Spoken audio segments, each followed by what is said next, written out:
కడప జిల్లా పోరుమామిళ్ళ అంబేద్కర్ సర్కిల్ నుండి రంగసముద్రం పంచాయతీ పోరుమామిళ్ళ పంచాయతీ మెయిన్ రోడ్డులో ఉన్నటువంటి కరెంటు స్తంభాలకు వీధి లైట్లు వెలగడం లేదు. చీకటి పడినప్పుడు ఎంతో మంది కింద పడుతూ దెబ్బలు తగిలించుకుంటూ ఉన్నారు. గత 2 సంవత్సరాల నుండి ఈ రోడ్డు పనుల వల్ల వీధి లైట్లు రిపేర్ చేయడం లేదు. పోరుమామిళ్ళ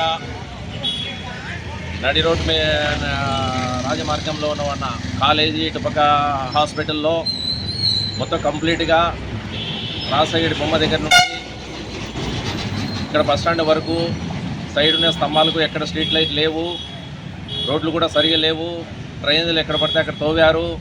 కాబట్టి చాలామంది పక్కన చూసుకోకుండా ట్రాన్స్ఫారం దగ్గర అయితే చాలా ఘోరాతి ఘోరంగా ఉంది. రోడ్డు చాలా తక్కువ ఉంది. చాలామంది ట్రాన్స్ఫారం పక్క పడినాయి, చాలా సంఘటనలు ఉన్నాయి. కాబట్టి ఇటువంటి పరిస్థితుల్లో ఈ స్ట్రీట్ లైన్ అన్ని కంప్లీట్గా స్తంభాలకు ప్రతి ఒక్క స్ట్రీట్ లైట్ తగిలించి బాగా కాంతివంతంగా పోరుమామిళ్ళ చేయవలసిందిగా ఎలక్ట్రిక్ డిపార్ట్మెంట్ను ఆదేశించడమైనది. All India human rights B Phanirao, secretary Porumamilla.